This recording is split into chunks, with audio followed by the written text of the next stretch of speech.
Bonsoir à tous, ce soir c'est Koné Kwamatien qui répond aux questions dans l'entrevue DDF.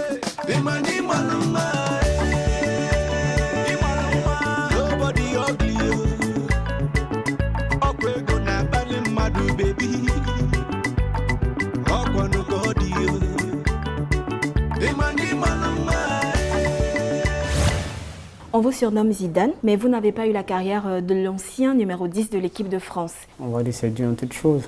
Parce que moi je pense que l'objectif d'un footballeur, c'est d'arriver dans les grands clubs. Après, si on n'a pas eu la chance d'évoluer dans les grands clubs, on peut que remettre tout ça dans la main de Dieu. Et vous pensez que vous pouvez rebondir? Mais oui, pourquoi pas, puisque le grand Zidane lui-même, c'est à l'âge de 28 ans qu'il a commencé à briller. Donc voilà, tout est possible tant que tu es en activité. Et donc vous pensez que vous pouvez revenir? Je pense. Avec les éléphants également, vous n'avez pas pu vous imposer. Pourtant, il faut le dire, vous avez eu votre chance. Ça dépend aussi quand il y a des changements au sein de l'équipe nationale. Souvent, c'est dû à ça aussi, quand il y a des changements. Des changements à quel niveau? Au niveau du staff, parce que voilà, quand il y a un entraîneur qui vient, qui te fait confiance, il va t'appeler, il va te mettre parce qu'il te fait confiance. Après, si tu as un entraîneur qui arrive, qui ne te fait pas confiance ou il ne compte pas sur toi, voilà, c'est perdu. Mais sur quoi est-ce qu'il se base pour vous faire confiance? C'est sur le talent? C'est ce que vous produisez comme travail ou dans votre club? Tout qu'on fait qu'un entraîneur t'appelle, c'est qu'il te fait confiance, c'est qu'il peut compter sur toi. Vous qui avez évolué dans cette équipe, comment expliquez-vous que le Brassard soit assez souvent pomme de discorde au sein de la sélection? Moi, à ma connaissance, je pense que quand tu es un entraîneur que tu arrives, que tu trouves un capitaine déjà en place, si tu dois changer de capitaine, tu dois pouvoir consulter quand même le capitaine dans les raisons. Pourquoi tu veux donner le brassard à l'autre? Tu dois donner les raisons. Et quand les raisons sont valables, je pense qu'il n'y aura pas de discussion. Mais souvent, ils n'ont pas tendance peut-être à donner les raisons à l'ancien, ils n'ont pas tendance à échanger avec lui. Et c'est ce qui crée souvent d'autres polémiques. Vous-même étant à la place peut-être de l'ancien capitaine qui est géré, si on vient et qu'on change de capitaine sans vous consulter, vous ne serez pas content. Ça suffit. Tu vois, c'est un peu frustrant. Après, moi, je n'ai pas les raisons. Je n'ai pas les raisons. Je ne sais pas si c'est à cause du brassard ou s'il y a d'autres raisons. Peut-être, nous, on peut se baser peut-être sur le fait qu'ils n'ont pas de le brassard, mais peut-être c'est même pas ça la raison. Peut-être il y a d'autres choses. Et ces choses-là, peut-être c'est lui qui est mieux placé pour nous expliquer. On ne peut pas tout savoir. Nous, on va se dire, bon, peut-être c'est à cause du brassard. Mais au fond, ce n'est pas à cause du brassard. Peut-être que je connais Gévais, si on le fait à soi, on échange avec lui, lui donner les raisons, je pense qu'il n'y a pas de problème. Je pense que c'est ce côté-là qui est... On est tous êtres humains. Quand on nous manque de respect, on a quand même nos côtés fierté où on peut faire rester là-dessus, tu vois. Et donc, pour vous, le véritable problème au sein de la sélection, c'est lequel? Moi, je pense que c'est manque de communication. Quand le coach nous approche et qu'il nous explique, c'est vrai, la colère qu'on avait, ça baisse tout de suite. On essaie d'oublier. Mais quand on ne te dit rien, c'est ce qui est un peu frustrant. Peut-être que l'ancien capitaine aussi ne faisait pas l'affaire du nouveau sélectionneur, comme vous l'avez dit tout à l'heure. Tu peux pas dire... Peut-être qu'il ne lui faisait pas confiance, il ne comptait pas sur lui. Oui, mais pour un joueur comme Gévais, tu ne vas pas dire que tu ne fais pas confiance. Il y a des choses, ça ne se dit pas. C'est vrai que je ne fais pas ça pour le blâmer ou le vanter, mais attends, tu es quand même convaincu qu'il mérite encore d'être dans cette équipe à 100%.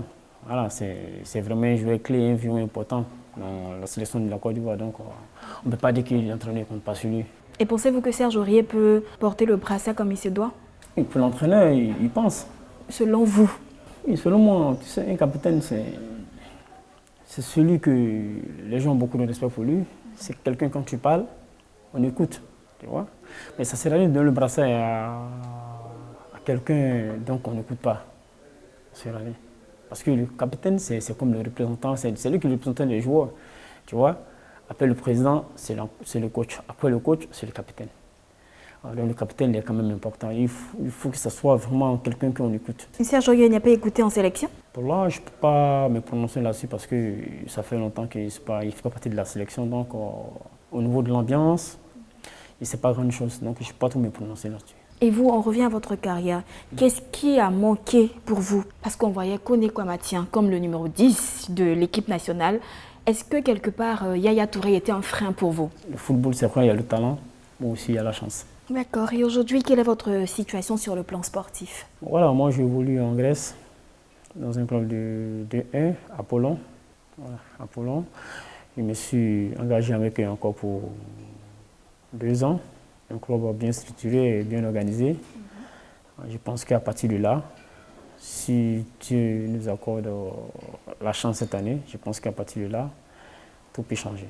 Et aujourd'hui, est-ce qu'un retour au pays à l'image d'Aristide Bansé, qui évolue à la SEC, est-ce que cela vous parle? Ça vous dit quelque chose?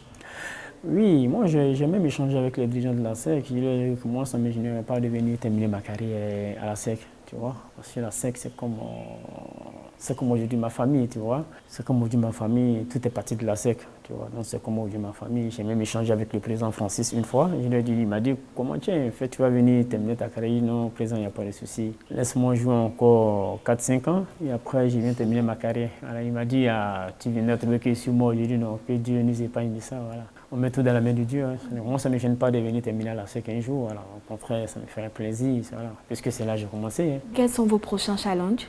Cette année, je me suis dit quoi? Je me suis fixé un objectif, vraiment me donner à fond, faire une grande saison, et puis voir ce que Dieu nous réserve pour l'année prochaine.